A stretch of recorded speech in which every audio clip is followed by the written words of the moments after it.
जो आज की प्रेस कॉन्फ्रेंस है इसका मुद्दा है, एक छोटा सा वाकया हुआ था 29 तारीख को। नॉर्मल बहस बाजी दो पक्षों के बीच में जो कंप्लेनेंट है मेरे साथ बैठे ये और इनके हस्बैंड, इन्होंने पुलिस को एक एप्लीकेशन दी कि हमारी किसी इंसान के साथ बहसबाजी हो गई। तो इवन इनका ये क्लियरली कहना है कि हमने ये बोला कि हमने पर्चा नहीं लगाना है, बस एक बार उसको सामने बिठाकर आमने सामने बात करवा दे और माफी मांग ले और बात खत्म हो जाए। ठीक है, ये वाक्य है 29 का और इन्होंने 29 को एप्लीकेशन दी थी। 20 उसके बाद फर्स्ट आ गया। तो दोपहर के बाद एक्यूज को कॉल आता है कि ऐसे आपके खिलाफ एक नॉर्मल कंप्लेन आई है बहसबाजी की। ठीक है, तो बोल दिया गया, एक्यूज ने बोला कि मुझे बताया देंगे कब आना है, तो आके हम बैठ के बात कर लेंगे। 22 को इनको बुलाया जाता, सॉरी 2 को इनको बुलाया जाता है। 2 को शाम को जब दोनों पार्टी को बुलाई जाती है तो एक्यूज की तरफ से नहीं आ पाते, मे भी किसी पर्सनल रीजन से या नहीं ठीक होंगे।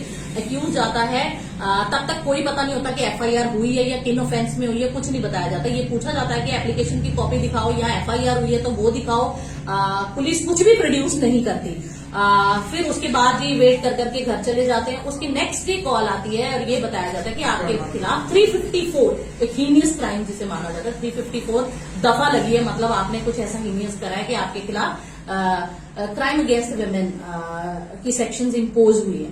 तो ये कहना चाहूंगी कि जब ये जो एक्यूज है ये खुद कहते हैं कि हमने क्लियरली बोला कि हमें पर्चा नहीं लगाना, फिर भी पर्चा क्यों लगाया गया, और जो दफाएं लगाएगी जो इनके एलिगेशन है उनके अकॉर्डिंग क्यों नहीं लगाएगी। तो जानबूझ के किसी को टारगेट करके या जानबूझ के वो केस जो शायद आपसी रजामंदी से सेटल डाउन हो सकता था, जो शायद एक नॉर्मल बहसबाजी थी जिसको एक बहुत बड़ा क्रिमिनल केस में कन्वर्ट किया गया रकम टाली चौकी वालों द्वारा, जो चौकी इंचार्ज है। उसके बाद हमने पूछा ठीक है, अगर सपोज 354 ऑफेंस लगा तो आपने क्रॉस वेरीफाई करना था, आपने टावर लोकेशन निकाली थी, जो एलिगेशन लगे हैं क्या उस साइट पे हुआ है कि नहीं हुआ है। उन्होंने बोला ठीक है हमने टावर लोकेशन मंगवाई।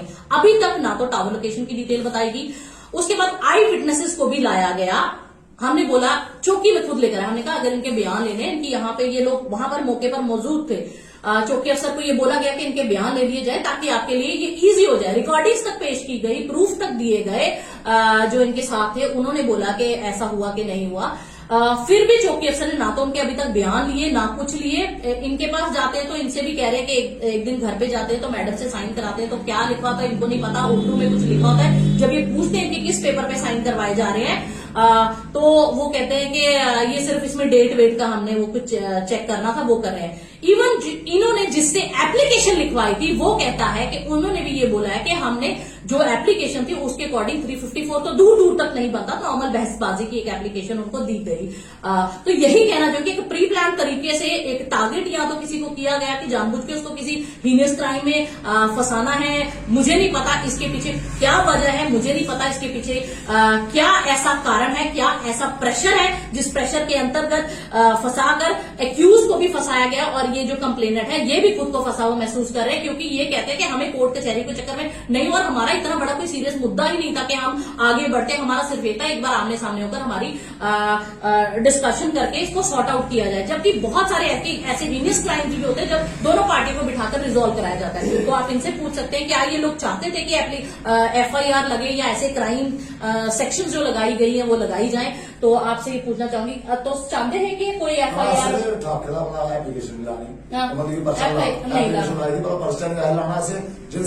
माफी मंगी लेंदा बस कंप्रोमाइज होगी आपस में वैसे आख्या साढ़े कंप्रोमाइज होई कोर्ट च लैके जाना नहीं, थोड़ी कोर्ट च मुकनी। फिर कोर्ट च जज का सामने भी गल हुई, जज ने बयान ले पर उत्ते जज की भी आखड़ी आ जज साहब साड़ी अपने घर कंप्रोमाइज हुई अस मुकाने असें कोर्ट कचहरी असें जाना, ध्याड़ीदार बंदे में रोज ध्याड़ी थोड़ी कुत्ते जाना, असें की लाना साढ़े अपने पिछले बहुत आवाज की गलबात। तो मेरा यही कहना है मैडम जी, तुस भी तुसे भी ये आख्या जेडे तुंदे हस्बैंड आखे दे, मैं भी ये बोलिया कि असे एफआईआर नहीं करानी है, कोई पर्चा नहीं लाना। पर जो भी गलबात है तो मुक्की कोई भी हिसाब बताओ सारी मुक्की हुई गलबात है, पर्चा नहीं लाना सारे अपने लीचे कॉम्प्रोमाइज हो भला असे पर्चा है नहीं लाना। तो मैं यही कहना चाहूंगी कि ये प्रेग्नेंट लेडी है, इनको भी हरास किया जा रहा है, बार बार इनको कोर्ट कचहरियों के चक्कर काटने पड़ रही है। और दूसरी पार्टी को भी बिना किसी कारण के जो एक फॉल्स एलिगेशन उन पर लगाया गया, इस पर जो किस प्रेशर में ये जो कार्रवाई, किस दिशा में जो ये इन्वेस्टिगेशन की जा रही है, ये एक सवालिया निशान है। तो मैं हायर अथॉरिटी से ये रिक्वेस्ट करती हूँ कि इसको प्रॉपरली इन्वेस्टिगेट किया जाए। अभी तक ना तो एफआईआर की कॉपी दी गई है, ना ही कोई इन्होंने डॉक्यूमेंटेशन का हमें बताया, ना ही कोई विटनेसेस के गवाह की इन्होंने डिटेल्स ली, ना ही उनसे गवाहियां ली गई, जबकि वो खुद भी चौकी आकर कह रहे थे कि हमने देखा कि ऐसा कुछ हुआ कि नहीं हुआ। तो ये किस डायरेक्शन में आज पुलिस काम कर रही है, बस ये एक सवालिया निशान है। इसी के खिलाफ जो आज की एक प्रेस कॉन्फ्रेंस रखी गई है, तो यही बताना चाहूंगी कि ये जो प्री प्लान तरीके से ये जो गलत दिशा में एक क्राइम, बिना किसी क्राइम को किए हुए एक क्राइम क्रिएट किया जा रहा है, तो इसके खिलाफ ये प्रेस कॉन्फ्रेंस की गई थी ताकि हायर अथॉरिटीज इसको सुने और जो अफसर इस पूरे स्कैंडल में, जो अफसर इस पूरे प्लानिंग में इन्वॉल्व है, उनके खिलाफ सख्त से सख्त कार्रवाई होनी चाहिए।